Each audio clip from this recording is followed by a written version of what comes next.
মৰমৰ ছাত্ৰ ছাত্ৰীসকল, আজি আলোচনা কৰিম আনন্দৰাম বৰুৱা একাডেমীৰ পাঠ 2ৰ অনুপাত আৰু সমানুপাতৰ প্ৰশ্ন মই আলোচনা কৰিম।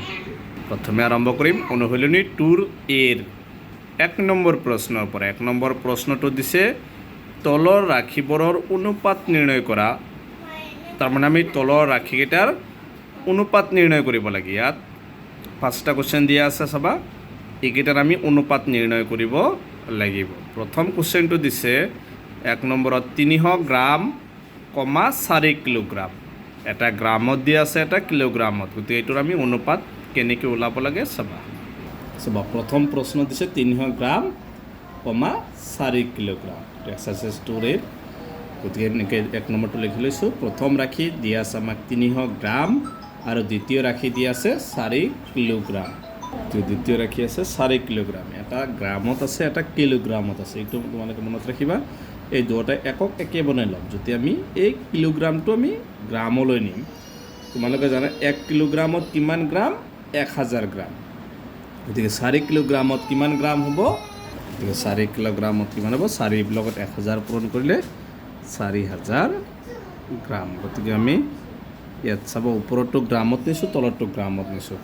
এতিয়া আমি এইটো তাৰ অনুপাত ওলাম। যিহেতু আমাক অনুপাত ওলাব দিছোঁ, অনুপাত ওলাব। প্ৰথম ৰাশিটো তোমালোকে ওপৰত লিখিবা 300 আৰু তলত কিমান হ'ব? 4000। 0 কেঞ্চেল, 0 কেঞ্চেল। তেতিয়াহ'লে চাবা 3 দি 40ক নাযায়, কিমান থাকিল? 3 আৰু তলত আছে 40। এইটো অনুপাতত লিখিলে আমি এনেকৈ লিখিম 3:40। এইটো হৈছে আমাৰ প্ৰথমটোৰ এনচাৰ। 2 নম্বৰটোত আছে 275 মিলিলিটাৰ আৰু 2 লিটাৰ। প্ৰথম ৰাশি 275 মিলিলিটাৰ আৰু দ্বিতীয় ৰাশি আছে 2 লিটাৰ। গতিকে আমি এই মিলিলিটাৰটো লিটাৰ বা লিটাৰটো মিলিলিটাৰলৈ নিব পাৰিম। চাবা, গতিকে আমি 2 লিটাৰটো আমি মিলিলিটাৰত নিম। 1 লিটাৰত 1000 মিলিলিটাৰ, 2 লিটাৰত কিমান হ'ব? 2000 মিলিলিটাৰ। গতিকে আমি মিলিলিটাৰলৈ লৈ গ'লোঁ। এবাৰ আমি কি কৰিম? এই দুটাৰ অনুপাত ওলাম। অনুপাত আমি লিখিম। অনুপাত প্ৰথম ৰাশিটো ওপৰত লিখিবা। ওপৰত হ'ব 275 আৰু তলত হ'ব 2000। কাটাকাটি কৰিম আমি এতিয়া। 5 দি যাব, 5 দি 20ক যাব 4 বাৰ আৰু 2টা 0। 5 দি 27ক যাব 5 বাৰ, 5 5 গুণ 25, 2 বাকী 5 5 গুণ 25। 5 দি 40ক 8 বাৰ, 0। 5 দি 55ক 11 বাৰ। ওপৰত 11, তলত কিমান পাইছোঁ? 80। এইটো অনুপাতত লিখিলে হ'ব 11:80। এইটো হৈছে 2 নম্বৰটোৰ এনচাৰ। 3 নম্বৰটো দিছে 4.50 টকা আৰু 18 টকা। প্ৰথম ৰাশি আছে 4.50 টকা। এই টকাটো আমি পইচালৈ নিম। গতিকে পইচালৈ নিলে আমি কিহেৰে? 100ৰে পূৰণ কৰিব লাগিব। যদি 100ৰে পূৰণ কৰোঁ, 2 ঘৰ আগত দশমিক আছে, দশমিকখিনি উঠি যাব। ডাইৰেক্ট কিমান হ'ব?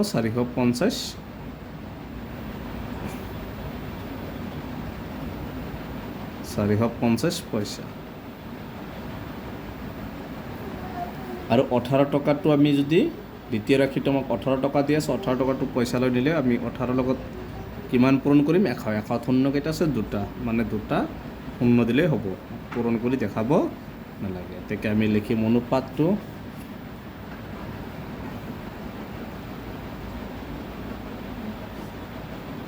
অনুপাত ওপৰত হ'ব 450 আৰু তলত হ'ব দ্বিতীয় ৰাশি আছে 1800। 0 কেঞ্চেল। 9 দি 45ক 5 বাৰ, 9 দি 18ক 2 বাৰ আৰু এটা 0। 5 দি 5ক 1 বাৰ, 5 দি 20ক 4 বাৰ। এতিয়া অনুপাতত লিখিলে হ'ব 1:4। এইটো হৈছে 3 নম্বৰটোৰ এনচাৰ। 4 নম্বৰটোত আছে 3 মিটাৰ 50 চেণ্টিমিটাৰ, 5 মিটাৰ 20 চেণ্টিমিটাৰ। প্ৰথম ৰাশি দি আছে 3 মিটাৰ 50 চেণ্টিমিটাৰ। আমি জানো 1 মিটাৰত কিমান চেণ্টিমিটাৰ? 100 চেণ্টিমিটাৰ। গতিকে 3 মিটাৰত কিমান চেণ্টিমিটাৰ হ'ব? 300 চেণ্টিমিটাৰ আৰু 50 যোগ কৰিলে আমি পাম 350 চেণ্টিমিটাৰ। মিটাৰটো আমি চেণ্টিমিটাৰলৈ লৈ গ'লোঁ। আকৌ দ্বিতীয় ৰাশিত আছে 5 মিটাৰ 20 চেণ্টিমিটাৰ। 1 মিটাৰ যদি 100 হয়, 5 মিটাৰত 500, 500 লগত 20 যোগ কৰিলে 520 চেণ্টিমিটাৰ। গতিকে আমি দুটা ৰাশি এক বনাই ল'লোঁ, চেণ্টিমিটাৰ লৈ গ'লোঁ। থেকে আমি লিখিম অনুপাত, উপৰত হ'ব প্ৰথম ৰাশি আছে 350, তলত হ'ব দ্বিতীয় ৰাশি 520, শূন্য কেঞ্চেল, তোৰো নাযায়, গতিকে এইটো হ'লে অনুপাতত লিখি দিবা। উপৰত আছে 35 অনুপাত 50, এইটো হৈছে 4 নম্বৰটোৰ এনচাৰ। 5 নম্বৰত দিছে 3 সমস্ত 4 ভাগৰ 3 মিটাৰ, 2 সমস্ত 5 ভাগৰ 1 মিটাৰ, এইটো ভাঙি ল'বা। তলত আছে 4 মিশ্ৰ ভগ্নাংশ ভাঙাৰ নিয়ম হৈছে তলত যিটো আছে সেইটো দিবা, এই তলৰটোৰ লগত এইটো পূৰণ আৰু ওপৰৰটো যোগ, 4 3 গুণ 12, 12 2 কিমান হ'ব 14, আৰু এইটোও ভাঙি ল'বা।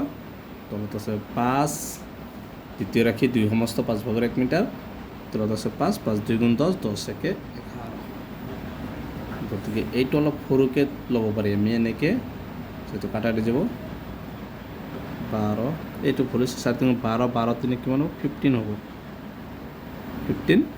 এতিয়া আমি অনুপাতত লিখিম চাবা, তেতিয়া অনুপাতত লিখিলে প্ৰথম ৰাশিটো আছে আমি 15 বাই কিমান পাইছোঁ 4, আৰু এইটো মেইন হৰণ দিবা, আৰু এইটো হ'ব 11/5। এতিয়া আমি চাবা যিহেতু ডাবল হৰণ আছে, এটা হৰণ লিখিম, ওপৰতো যেনেকুৱা আছে এনেকৈ লিখিম, হৰণৰ ঠাইত পূৰণ দিয়াৰ লগে লগে এই 5টো তলত আছে ওপৰত যাব, আৰু 11টো তলত আহিব। এইটো চোৱা, তলত হ'ব 44, 5ৰ লগত 15 পূৰণ কৰিলে কিমান হ'ব 75, এইটো অনুপাতত লিখিলে হ'ব 75 অনুপাত 44, এইটো হৈছে আমাৰ 5 নম্বৰটোৰ এনচাৰ।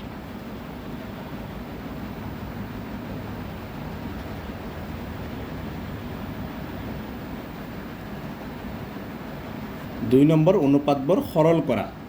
1 নম্বৰত আছে 4 কিলোমিটাৰ অনুপাত 2 কিলোমিটাৰ 500 মিটাৰ, গতিকে এইকেইটাও আগৰ নিচিনাই অনুপাতবোৰ আমি সৰল কৰিম। এইবাৰ অনুপাতত আমাক দিয়া আছে প্ৰথম ৰাশিটো হৈছে 4 কিলোমিটাৰ অনুপাত 2 কিলোমিটাৰ 500 মিটাৰ, গতিকে প্ৰথমে ৰাশিটো 4 কিলোমিটাৰ, যিহেতু এইটো মিটাৰতো দিয়া আছে, কিলোমিটাৰখিনি আমি মিটাৰলৈ নিম। আমি জানো যে 1 কিলোমিটাৰত 1000 মিটাৰ, গতিকে 4 কিলোমিটাৰত 4000 মিটাৰ, 4 লগত 1000 পূৰণ কৰিলে কি হ'ব 4000। আৰু দ্বিতীয় ৰাশিটো আছে আমাক 2 কিলোমিটাৰ 500 মিটাৰ, 1 কিলোমিটাৰত 1000, 2 কিলোমিটাৰত 2000, 2000ৰ লগত 500 যোগ কৰিলে 2500 মিটাৰ। গতিকে যেহেতু আমাক অনুপাতত দিয়া আছে আমি লিখিম, অনুপাতটো হ'ব ওপৰত হ'ব আমি কিমান পাইছোঁ 4000, তলত হ'ব 2500। এবার সব কাটাকাটি দিয়া, 2টা শূন্য এই 2টা শূন্য কাটি 5 দিয়ে 25 5 বার, 5 দিয়ে 40 8 বার, মানে ওপৰত পাইছোঁ 8 অনুপাত তলত পাইছোঁ আমি 5, এইটো হৈছে আমাৰ 1 নম্বৰটোৰ এনচাৰ।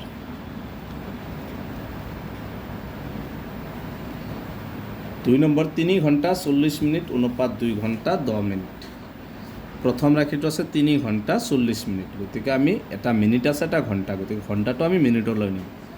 1 ঘণ্টা আমি জানো 1 ঘণ্টা 60 মিনিট, গতিকে 3 ঘণ্টাত কিমান মিনিট হ'ব, 3ৰ লগত আমি যদি 3 পূৰণ 60 কৰোঁ আমি কিমান পাম 3 6 গুণ 18, 18ৰ লগত আমি এটা শূন্য আছে মানে কিমান হ'ব 180 মিনিট, আৰু 10 মিনিট যোগ কৰিব লাগিব, কিমান হ'ব 190 মিনিট।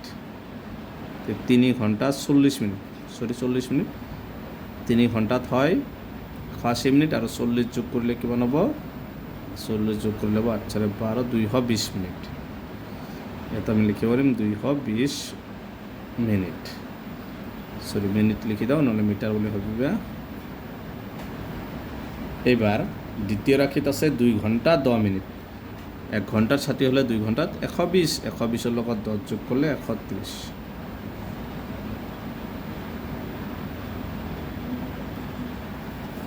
অনুপাত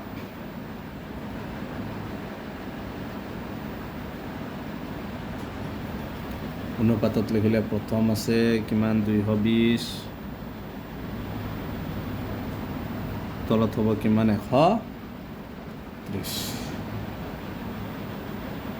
নন কেঞ্চেল, ওপৰত হ'ব 22 তলত হ'ব 13 গতিকে এইটো হৈছে 2 নম্বৰটোৰ এনচাৰ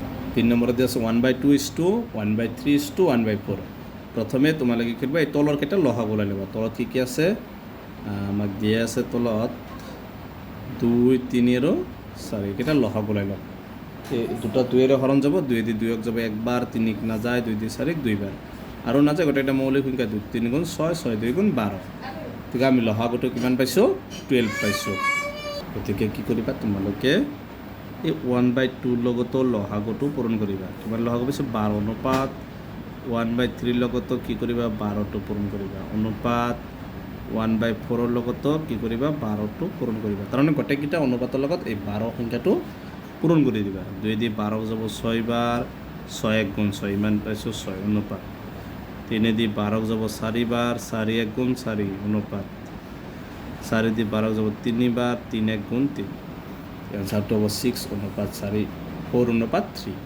এইটো হৈছে আমাৰ 2 ৰ 3 নম্বৰটোৰ এনচাৰ ইয়াৰ পিছৰ ভিডিঅ'ত 4 নম্বৰৰ পৰা আলোচনা কৰিম গতিকে আজিৰ ভিডিঅ'টো এইখিনিয়ে তোমালোকে ভিডিঅ'টো লাইক কৰিবা চেনেলটো ছাবস্ক্ৰাইব কৰিবা থেংক ইউ